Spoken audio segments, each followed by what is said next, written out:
Welcome to the King of the Court podcast with Ben Riggs and Ben Staten. All right, we have an interesting matchup in the East in the NBA Cup with the Milwaukee Bucks and the Orlando Magic. Giannis and company getting ready to take on the Orlando Magic, but this isn't the same game we all thought it was going to be when we saw the brackets introduced. No, there's like a lot of things around the league. There's been some injury issues happening here, but I will say Orlando, it came out today. Everyone's already written them off for dead, and they spanked Phoenix pretty good. And that's a Phoenix. Yeah, they got a 5-point win against Phoenix, and Orlando's an elite defensive team, right? Orlando are elite. Orlando is an elite defensive team, and their style of defense is especially effective because it's not just schematically sound. There's a lot of energy and hustle. It's a high motor team, and they can really disrupt a lot of things that teams want to do. So before we get into all that, let's start with the Milwaukee Bucks. Let's break down this matchup.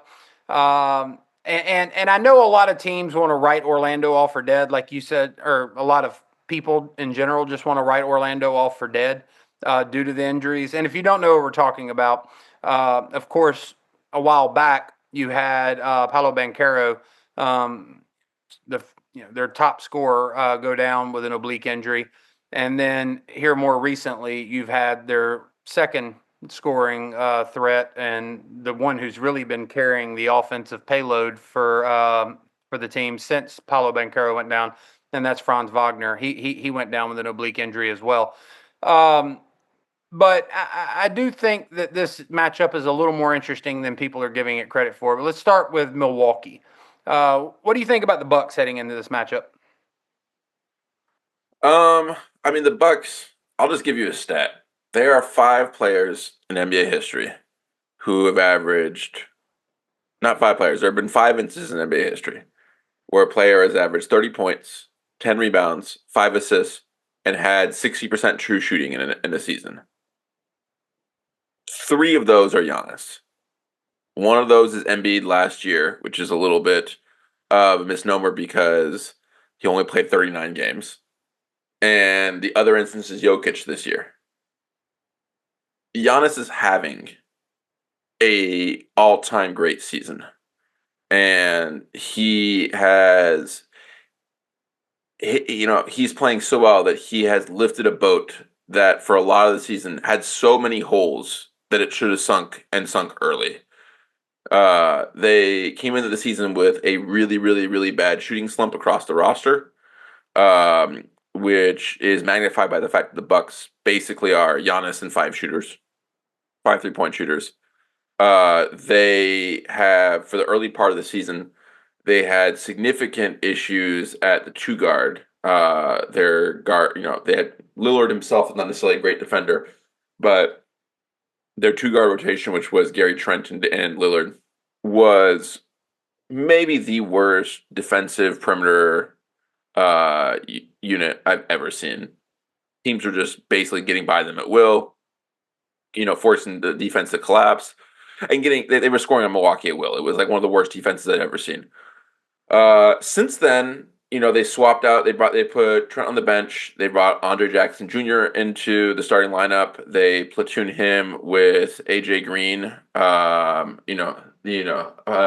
America, Mr. Farmer. And they have Iowa. It's like Iowa came to life and then got an NBA contract. He's like Field of Dreams with basketball, just randomly there. But it has really stabilized the team. Their shooting has perked back up. Their defense is stabilized. Not a great unit, but they do have some. So he definitely helped plug 2 holes. Yeah. He gave them some perimeter defense. The dude is one of the most corn-fed strong guys I've ever seen in my entire damn life. Yeah. I just imagine if I ran the Milwaukee Bucks social media account, I swear to God, I would do one of those training videos that teams do where you've got Giannis just in the weight room lifting weights, dangling on a speed bag or something, all that. And then you just see AJ Green just like Baling hay. flipping bales of hay across the parking lot in blue jean shorts and a flannel shirt with the sleeves cut off. With a little straw hat on, yeah. But he also gave him shooting. Yeah, he did. And they're 12-11 now. That doesn't sound like much, but they were, I believe, 7 or 8 games under 500 to begin the year. This is a team that's made a dramatic comeback. They are a legit contender on the lower side, I would say right now. They have a couple of things really going for them. Lillard is playing well. He's rebounded from bad last year. Him and Giannis are still an awkward fit. Well, real quick, to put a button on how much he's kind of helped them patch things up. It's not just him, but I'll say like the rotation changes, the lineup changes Doc Rivers made. Yeah. They're 8-2 in their last 10. Yep. They really are starting to find a groove. Yes. He's also shooting 47% from 3 on like 5 attempts a game. He is truly he's a fundamentally transformative piece for that team. And it's important to understand because what did you say, 47%? 47.1. 47.1 on 5 attempts. So really, you're talking about probably 6 points a game from the 3-point line, which is nice. But more importantly, what you're talking about is space on the floor. Absolutely. And with a player like Giannis, that space is invaluable. 100%. He's also rugged and physical. This team right now is Giannis and Dame on offense. That is basically, you'll have a little bit of Brook Lopez. He's basically had 3 separate stretches this year. He started off the year really, really rough to the point where they were discussing trading him. Then when the team rebounded, he's had a stretch where he was back to like prime Lopez, averaging about 15 points a game and 6 rebounds, 3 blocks. And now he's tailing off again. He's over 36. He's an older player. This is just the ebbs and flows you see typically with players of this age. But right now, basically, he's he takes sort of long threes, kick out, does a little bit of damage in the post if you get a smaller guy, but his role is relatively limited. What do you think of the return of Middleton? I thought that in the first game I watched against Boston, he didn't play necessarily great. He didn't shoot necessarily great, but the ball flows significantly better when he's on the court. There is chemistry. Giannis is comfortable. He makes, he knows how to find teammates. Defenses have to respect him, and not just as a spot-up shooter, but also as someone who can create his own shot. So I think he's a really, really core key piece. I am worried, that I'm worried about whether that will sustain over the course of the year. It's been mentioned. It's not like a hidden fact, but he had surgery on both ankles. That is just not something that happens normally to humans, and it could. There is the non-zero chance. It means that he is basically his mobility as a player will be diminished permanently. What did you think about how he moved? Because when I was watching him the other night, I actually thought he moved pretty well. I was surprised by how well he moved. Yeah, I did. Yeah. I mean, I certainly ain't. I'm not an orthopedist. I don't know. What the recovery process is after surgeries like that. I don't know what the range of motion, his mobility is going to be like moving forward. I think it goes without saying that, if he gets re-injured and can't play, well, then obviously his production will be significantly impacted by his inability to be on the court. But if he stays on the court, he seemed to move pretty well against Boston the other night. I agree with you about how well the ball moves. I think he had 5 assists against Boston. I think he had 6 against. Well, he's basically playing point guard for them. Yeah. He's played 2 games. He's had 5 assists and 6 assists in 20 minutes each. Mm-hmm. He has. You can also tell they're ramping him back up. He's not 100%. Just out there at full strength. But the thing with him and the shooting, I fully expect him to find his shot. I don't necessarily think he'll be Pete Chris Middleton in terms of shooting, Maybe he will. I have no idea. But he's going to shoot better than he is right now. Yeah, I would agree with that. But this team, if they want to to beat the Magic, especially with the suffocating defense they play, and they're particularly at the perimeter defense, they're going to need Giannis to go for 35. Yes. Now, the good news for that is that Giannis is averaging 32. So, like, that's not that big of an ask, to be quite honest. And he's also the exact type of player that um, matches up well with the physicality of Orlando. Like that Orlando, we have a conversation of who's the best defense in the league, the conversation typically goes to OKC, the Thunder. I would argue, and I'm pretty confident in this, that the actual best defense this year, the team with the most defensive talent, is probably Orlando. They have a collection of some of the most they have big, strong, physical, and do not foul. And unlike OKC, they have redundancy at the center position, at the two big position, both power forward and center. OKC just basically has Hartenstein and Holmgren. Orlando has Guga Batadze. They have Jonathan Isaac. They have Wendell Carter Jr. They have Mo Wagner. They have Paolo Banchero. They got Franz Wagner. Like, some of these have been hurt, but like this is a team that is deep defensively at every position, and I think that the challenge the Bucks are going to have is it's going to this is going to be a game where it's going to be fully reliant on Giannis generating his own offense. I think that they're going to be I think that Suggs is a perfect type of defender to take Lillard out of the game, or at least render him pretty inefficient. I think Suggs will do if what you need out of Suggs is for him to render Damian Lillard at this point in his career inefficient. I think Suggs can do that. Yeah. And then the question becomes, with Lillard's inefficient, who's going to be the primary playmaker? Milwaukee this is why you're seeing Middleton play basically this playmaker role. But this is why I was asking about Middleton. I think he could be a crucial piece in this game coming up for this very reason. If you're in a situation, because here's if I'm clearly Mosley's a better defensive coach than I am. But like I would agree with that. yeah. What my thinking would be, me and you had spoke before the Franz Wagner injury. Yep. And what was your idea for how to try to neutralize Franz Wagner? Specifically stick Giannis on him. Basically 94 feet, just stick him on him, basically, play man mark him NFL style.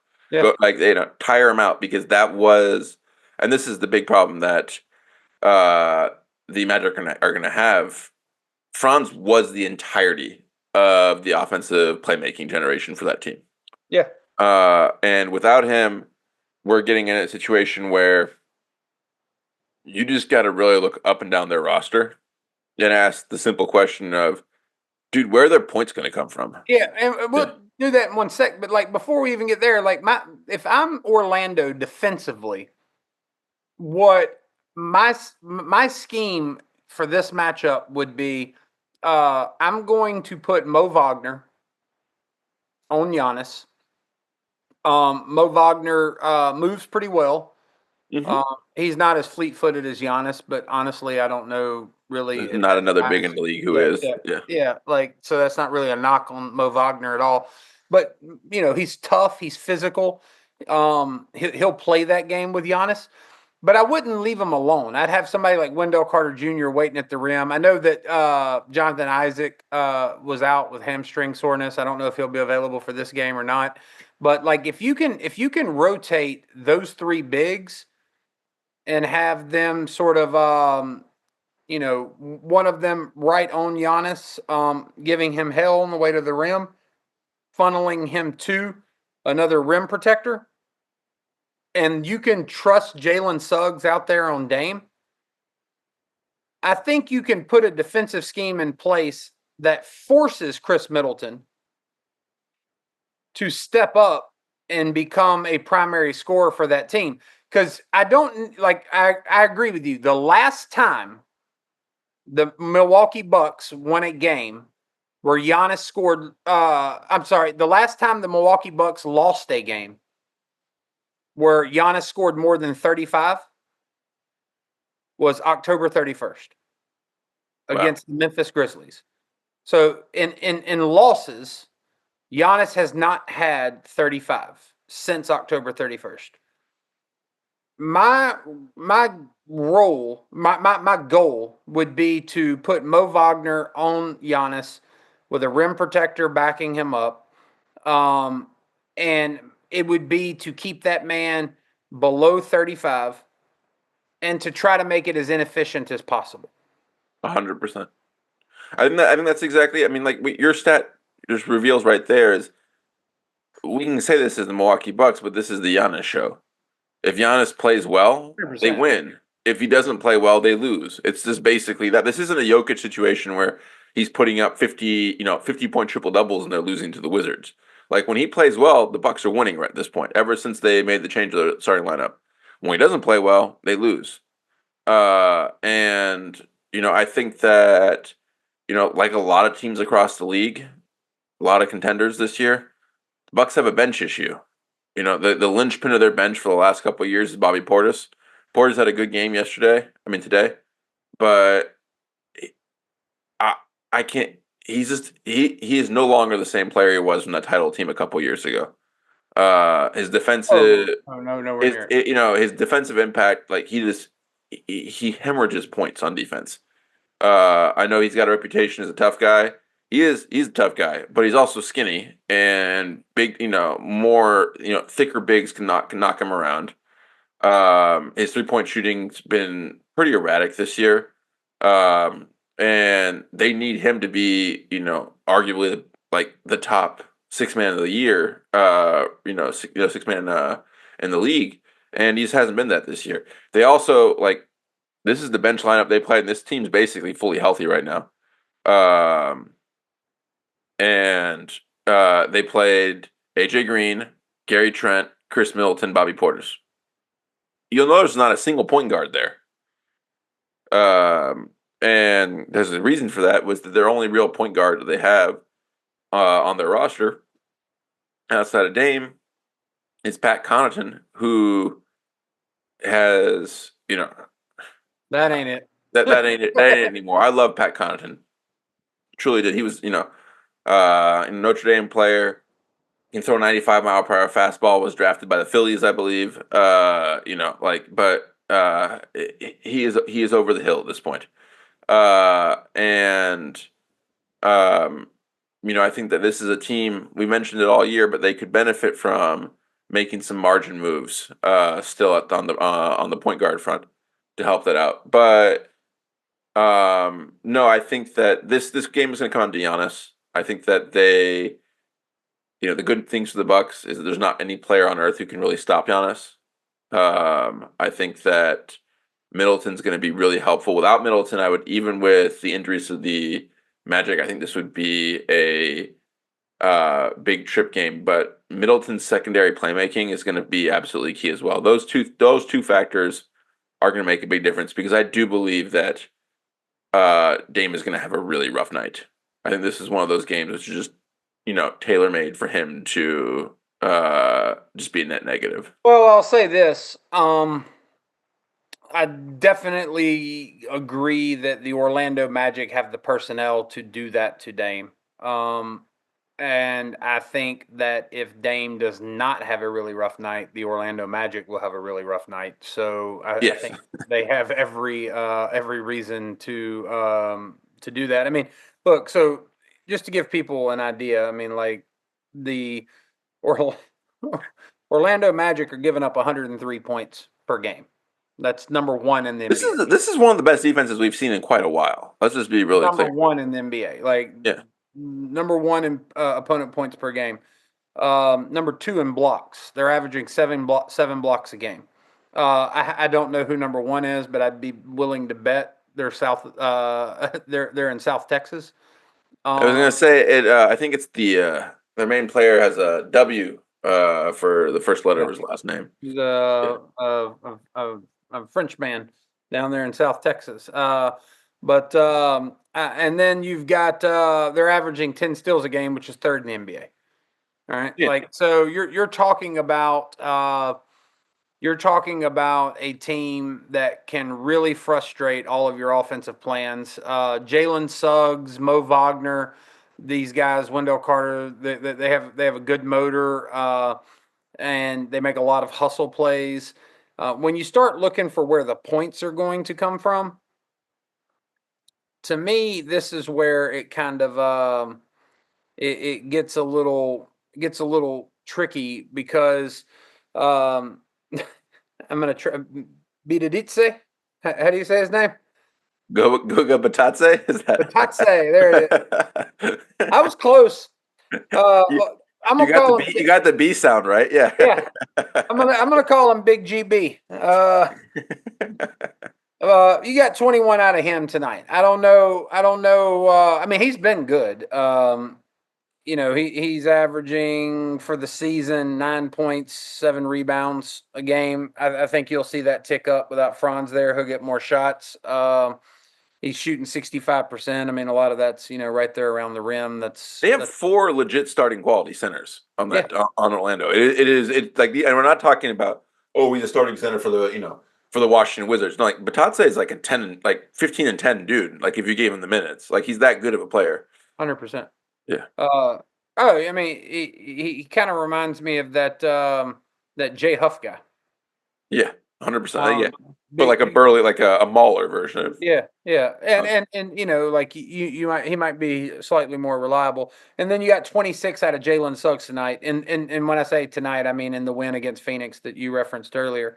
But there's some guys like you might say, well, can you count on Jalen Suggs to give you 26 every night? The answer to that question is no, and it wasn't a particularly efficient 26. He was shooting 44% from the floor. He was 4 for 10 from 3. But the thing I will say about Orlando is this isn't a roster you can look at and be like, this is where the points are going to come from. No. This is a matchup without Mo Wagner, without Paolo Banchero, that could go fantastically bad for Orlando.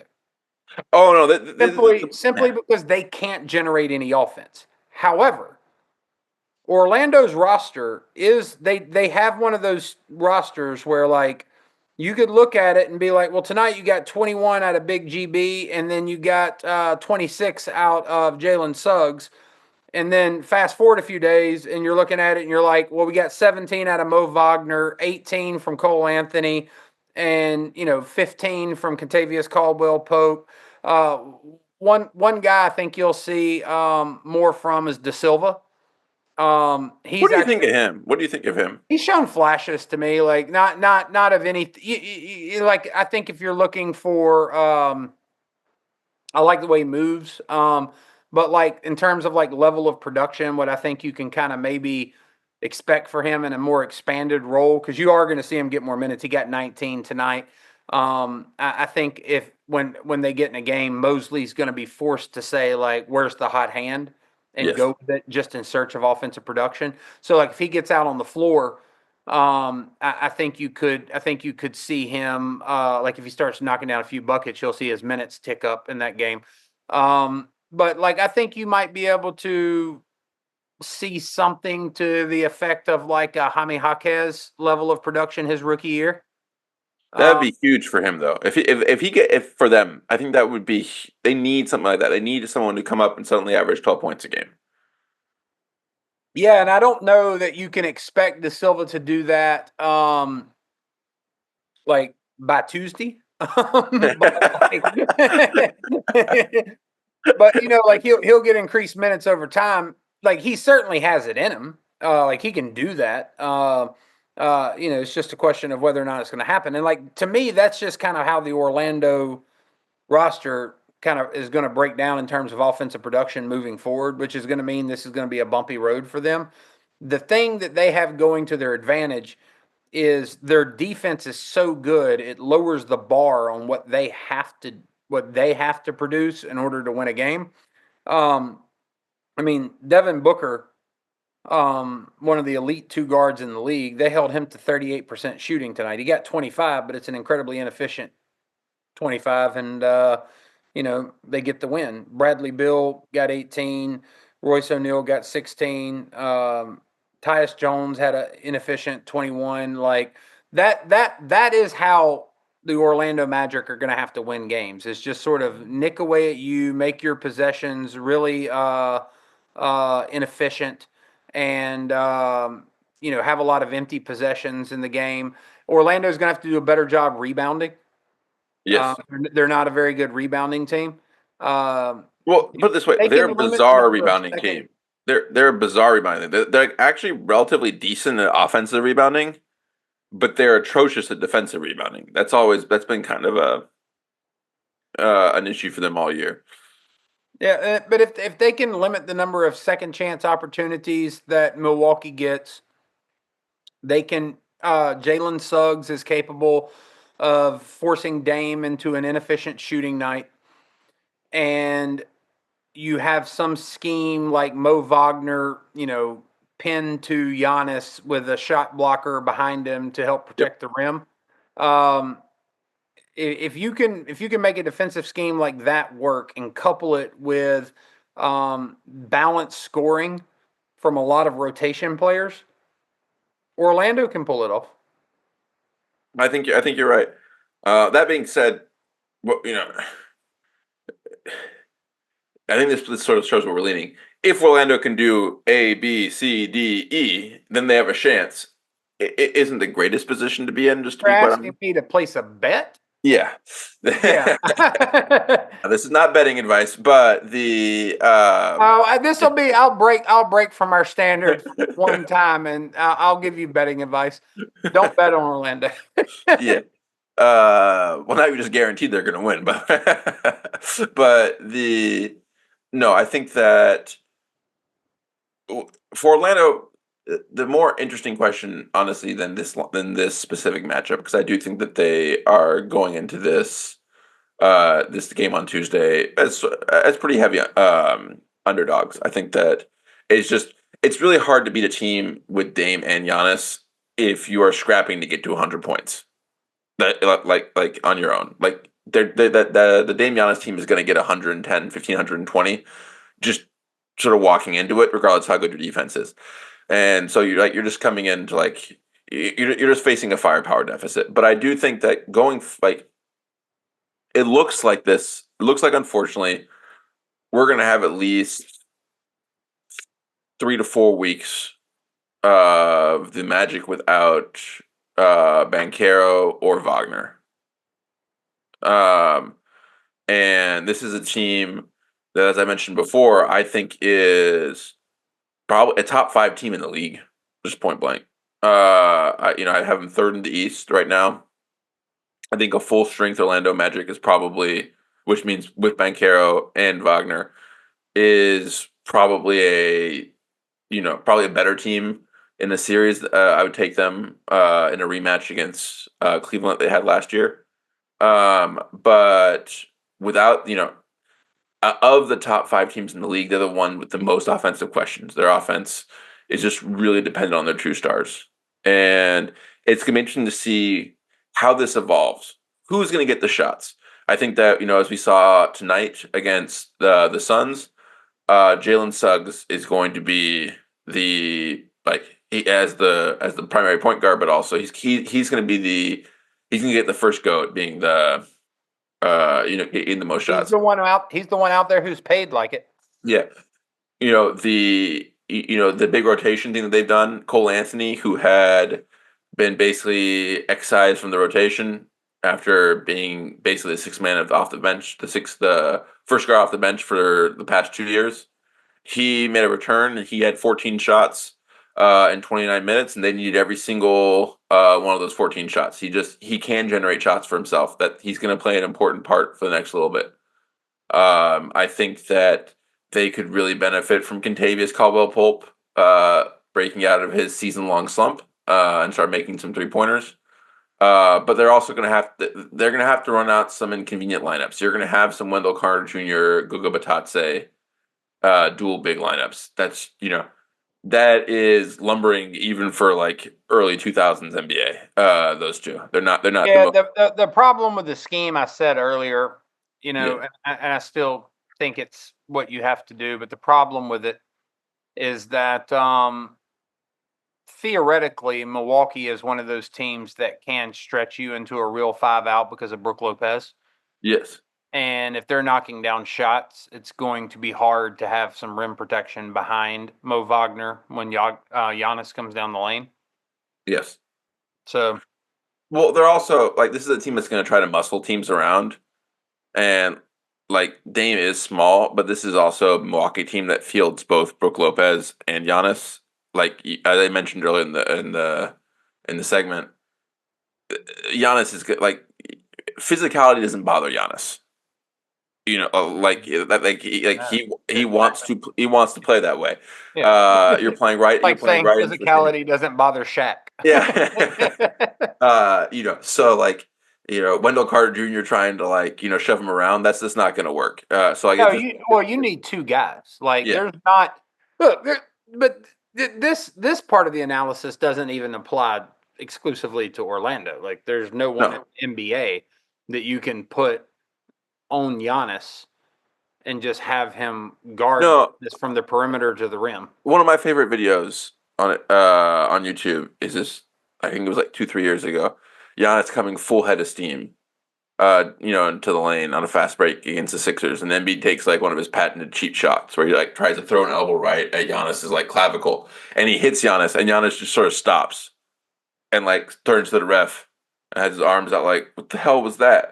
But like that was Embiid throwing a full strength like forearm shiver, and Giannis just sort of took it and like okay, like he may be I would say Zion. Well no, like Steven Adams is the recognized strongest man in the league. Yeah, but he's not fast enough to deal with Yeah, Giannis. The last guy who yeah, was strong enough and fast enough to be like competitive with Giannis was LeBron, and yeah, and that's even that didn't work because he was so much taller than LeBron. Like yeah. LeBron could do him in stints, but like he would just sort of reach over him. But no, it's been I think it could end up being a better game than I don't. Do I think it's gonna be a blowout? No, I think that they have a couple of things. I think one, they do have the advantage that there's not gonna be a lot of a scouting report available in Orlando because this is just not like what teams have been prepping them from all year, so they could sort of sneak up. And they have the defense to keep it close or get back into a game.